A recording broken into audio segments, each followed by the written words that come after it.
врева што се дигна на почетокот околу законот, на крајот нешто друго се искристализира, мислам.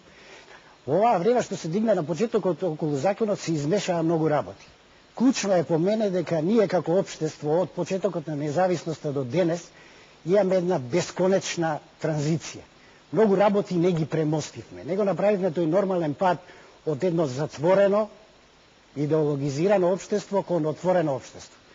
Многу неправди сторени до 90-та, 91-та, да речеме, останаа и во овој период, во овие 5-16 години потоа. Многу очекувања се врзуваат со еден конкретен закон, што на крајот на краиштата може најпозитивно да се оцени како почеток на еден процес на прочистување на општеството. Јадранка Костова, Фокус, те препознаваат по серијалот пишување дека си речиси коавтор на законските решенија за илустрација. Но не те прашувам, прашањето ми е врзано исто како и со Руси. Кај се интелектуалците кои беа контра? Зошто сега се во сенка, па не сака да се соочат со аргументите пројат контра илустрација?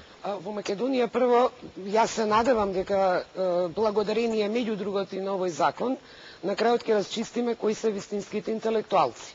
Ние сега имаме квази елита, квази вредности, според мене, квази експерти, според они, истражувајќи ја темата и разговарајќи со многу луѓе кои работели на тие досија, ми тврдеа дека кога ќе се отворат имињата на соработниците, дека ќе бидеме вака изненадени пријатно под наводници, кои угледни фигури во Македонија, нели се дел од таа мрежа. Значи тие пишувале извештаи, односно ко дошеле своите колеги на работа само на база на политичко убедување и политички став. И за тоа добивале или материјална корист, или напредувале во кариерата. Значи, моето убедување од она што до сега го знам на оваа тема е дека нашата јавна сфера е узурпирана од такви ликови. И затоа се залагам, не само јас и редакцијата Фокус, дека конечно треба да ја отвориме и оваа страница.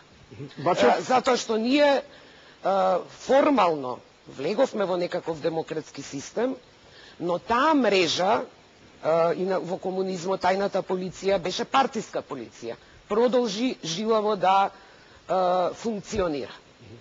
Господин Бачев, кога на еден пријател му рекол дека ја покана во емисија со оглед на острите колумни, јасните детекции на политичкиот врв во Македонија дека би можеле да се најдат во ова прочистување, ми рекоа, па тоа е замрзнат полицаец која има политиката, која има позицијата од полициски ъгол на посматрање сега да ги дискредитира луѓето. Дали е тоа точно? Вака се едно дополнение да стане појасно. Јас во моментот сум граѓанско лице, претседател на партијата Народно движење за Македонија, кој што во моментот е член на Сдружената коалиција за подобра Македонија. Инаку, да се навратам овие околу законот, сега бидејќи разговараме вечера за илустрација, јас слушајќи ги уводничарите студенти, слушајќи сега Јадранка, а и општата клима што се створи во јавноста, се створи една еуфорија дека со овој поим, со овој процес на илустрација, ќе се отворат тие соработнички досија и луѓето најпосле ќе ги видат тие кои дошли таа подземна мрежа. Но сега тргнувајќи од законот,